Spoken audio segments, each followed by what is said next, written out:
Toronto's new police chief, Mark Saunders, says he doesn't like to get involved with politics, but he has taken over as chief at a time when policing is dominating the news, in large part because of the practice of carding. Earlier this week, the Mayor of Toronto, John Tory, reversed his position on carding. He called for it to end permanently. Just yesterday, a lawsuit was filed against the Toronto Police Services Board and Chief Saunders to have the personal information collected through carding destroyed.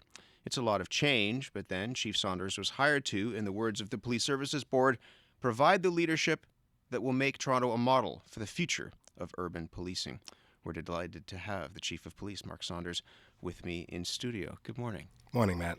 What is the one thing that you have learned in the short time that you have been the Chief of Police that you didn't know before that is required to be Chief of Police in this city? I would say the one thing that you have to be, in order to obtain the seat and to be successful in the seat, you have to be careful with almost every word that you say because it becomes transcribable forever.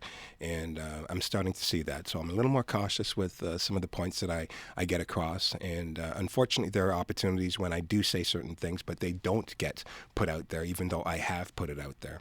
It's been eye-opening, I guess, huh? It's been fun, though. I'm surrounded by a great staff. I've got a great support unit. I've got a great command, and I've got a good board to work with as well. Let's talk about the issue that is top of mind for so many people in the city, and that is carding. The Mayor of Toronto, John Tory, says he believes that carding, in his words, has eroded the public trust. Do you agree? Well, I can tell you, Matt, through the extensive research, and trust me, I've been well informed of this subject matter. What I've found over recent past is there are three definitions of carding, and we need to hone in and get this thing right. You have definition A, which says the random stopping of innocent people, the gathering of information, and then the recording of this information. And then you have B, which is whenever a police officer stops and records information off anybody. And then you have C, and that's when a person is stopped and doesn't feel good about the encounter that they have with police. And I hear that over and over and over again. But I can also tell you that 90% of the people that I have spoken to, and I asked them if they've read our PACER review, if they've read the procedure, if they've read the policies, 90% of the people have not. And that's where there's this disconnect. And I've said from day one, right, I will not support random stopping of anybody. I will not do that, and I do not tolerate that. Back to the question, though. Do you believe it's eroded the public trust, no matter what you call it? Well, the people that define it as the random stopping, there is an issue there. But I can tell you, we've stopped doing that. There are many people that say what we are doing is right if it's done properly. And when we do it properly, it's lawful. When we do it properly, it enhances community safety. The Mayor of Toronto says that he spoke with you prior to making his announcement that he wanted carding stopped. Why didn't you take part in that announcement? Oh, I was busy on a Sunday. I had just returned from, I was in Phoenix, and I had just returned, and there were other things that I was getting in order at that particular time. Did you support his position? The mayor is my magistrate. He is the mayor of the city, and the mayor is also part of my oversight. And we work well together. I can tell you that... Not the question, though. Did you support his position? I work for the oversight. The oversight will tell me what to do, and we'll work together. And I can tell you from the experience that I've had with my oversight, they're good.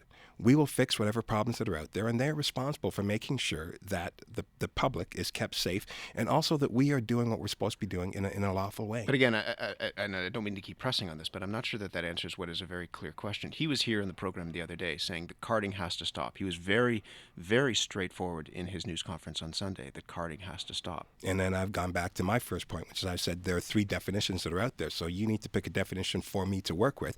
And I can tell you, when we do it lawfully, it is, when we do it right, it's lawful, and when we do it right, it enhances public safety. One of the things that we have heard from a number of people, including Nia Singh, is the individual who has launched the lawsuit against you, the Police Services Board, and others, is that he believes it's unconstitutional and that the detention of information is the kind of thing that could prevent him, somebody who is a law student at the University of Toronto, from ever working for the Toronto Police Service. I asked him earlier this morning if he had a question for you, and here's what he said. What would you do to hold your officers accountable when you find out that they have violated people's charter rights? Straight question. What would you do if you find that your officers have violated charter rights? What will you do to hold them accountable? Well, if our officers are in breach of what they're supposed to be doing, then we have a conduct procedure and we will deal with that. And we have dealt with that in the past and we'll continue to deal with that in the past.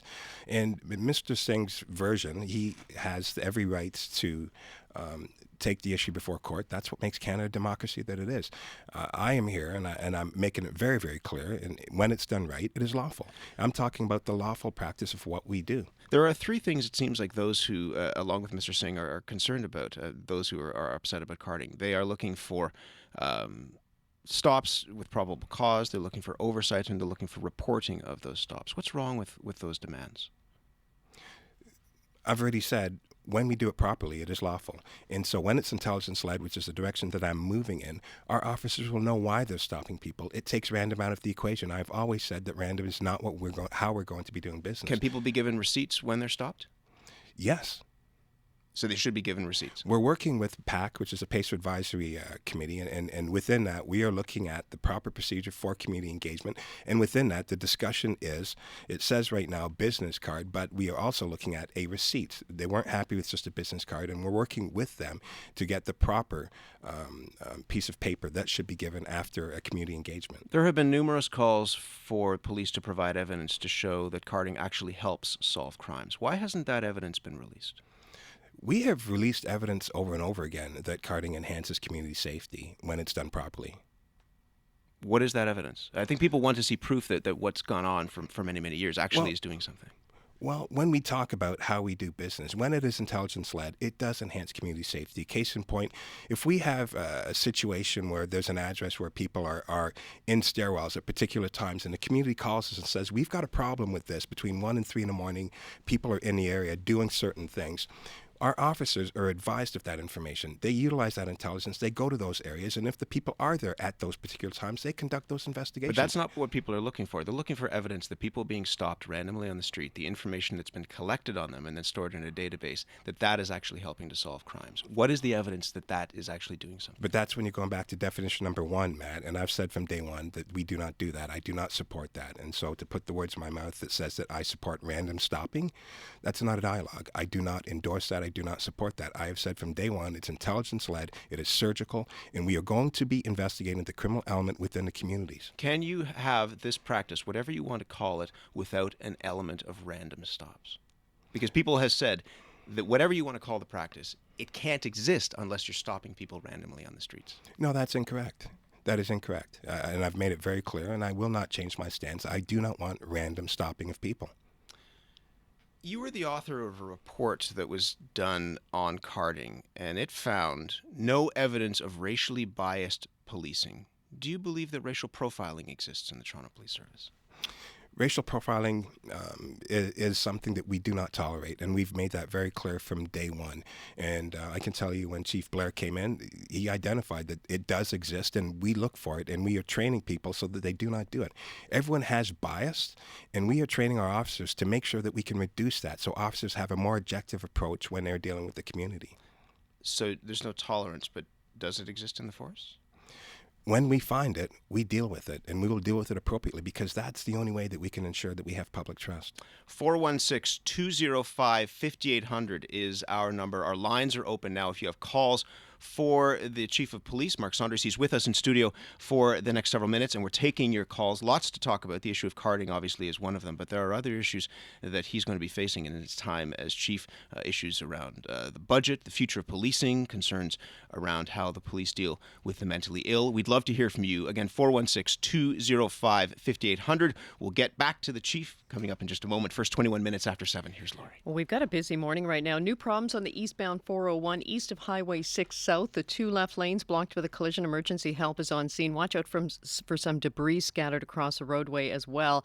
Now, out on the westbound 401, 2 collisions. The first is approaching White's and the Collectors. The 2 right lanes remain blocked. It's solid from Westney. And then you're going to find it heavy Morningside out to west of the Don Valley Parkway in the Collectors. Right lane is blocked with a collision. Keep in mind, the Lakeshore is closed. BC Drive through to Strawn for the entire weekend for Honda Indy. Strawn is also closed from Fleet to the Lakeshore.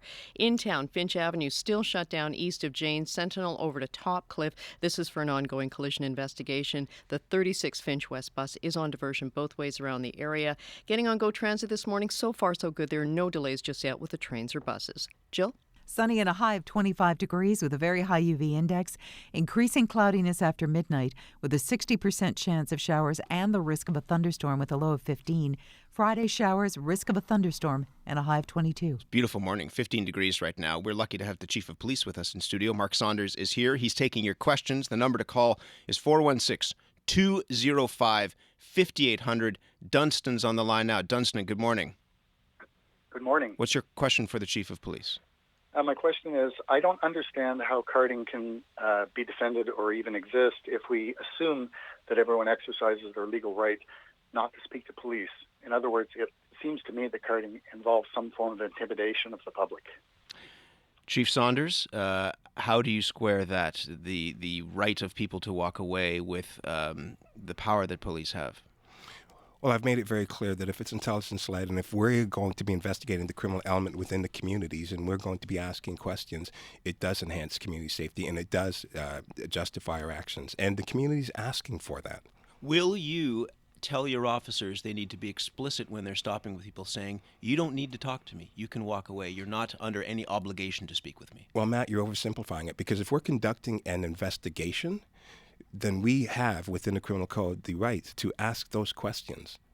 So just to be clear, if you're stopping people on the street, and again, I'm not going to get into the definition of what carding is because it seems like we're... Well, then I think we need to get the definition. That's why we're having this discussion. But if you're stopping people, if this is the practice of stopping people on the street looking for information, will your officers be saying, you don't need to speak with me? I'm not stopping people looking for information, and that's where you keep having this misnomer with me. I'm saying that it is intelligence-led. Our officers will know what the criminal element is within the city, and they want to make sure that we enhance community safety. So when we're dealing with the criminal element, Matt, it doesn't mean that we treat them differently, but we have a job to do. The community's asking us to make sure that we keep the streets safe. Grace is on the line with Al. Grace, good morning. Good morning. Your question for the Chief. Chief, I would like to know, how dare you? I hear you juggling definitions and dancing around issues of carding. I would love to know, as a person that's been in this community for some time, were you able, as perhaps the only individual, to avoid being racially profiled all this time, being a black person in Toronto? Do you not know what the people are talking about? Chief Saunders. And do you suppose that your performance this morning about the definitions of carding, etc., is going to solve that problem? Grace, thank you. Chief Saunders, on that matter of carding and on the matter of what's going on when it comes to people feeling as though you don't understand the anger that's out there. Yeah, no, I do understand the anger that's out there, Matt, and that's why we have comprehensive training. We're working with the community to devise the proper training components so our officers have an understanding of the sensitivity of what's going on in the community and how people feel when we interact with them. What about personally yourself? I mean, you, as a father, young sons, do you worry about them and how they would interact with police? I don't worry about how people, I don't worry about my family interacting with the police. The police officers, we are professional. And through comprehensive training, we are going to get better at what we're doing. And in fact, we have gotten better. We have had implicit, fair and impartial training to over 2,000 officers right now who are getting better at understanding their roles and responsibilities with the community. Are we there yet? No. Is there room for improvement? Absolutely. Are we taking the steps to get there? Yes, we are. This is, I mean, we'll get to other questions in a moment, but I think it's interesting. There is... and we heard that in that call, a question around the image of police, not just here, but elsewhere in the United States as well. How concerned are you about the relationship that people have in the city with the police force and the image that they have of the police force? I'm always concerned about the relationship that we have with the community. What do you think that image is now of police in Toronto? Well, it depends on who you talk to. You know, we've got 2.8 million people in the city, and I get a lot of people that call in and say, you know, we're doing an excellent job, and thank you for keeping our streets safe. When we look at the safety, when we look at the statistics of the city of Toronto, this is one of the safest cities to live in still. But we still have a lot of things that we have to do to improve ourselves as police officers and to regain that legitimacy back. Back to calls from listeners. The Chief of Police, Mark Saunders, is with me in studio. Sean's on the line now. Sean, good morning. Good morning, guys. Go ahead. Good morning, Matt. My question is, for someone who has never been arrested or charged with a criminal offense, right, and they want to be a police officer, how would that hinder them or prevent them from getting hired on as a police officer?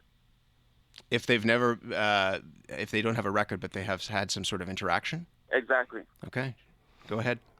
Well, up to 2 weeks ago, I put a moratorium on all of the information that we have gathered concerning this particular data. I've taken it off the grid, Matt, so it cannot be used. And just so you know, it was not used whenever we used it for vulnerable screenings. It was not used for background checks. We did not include that in that documentation, so that was a fallacy as well.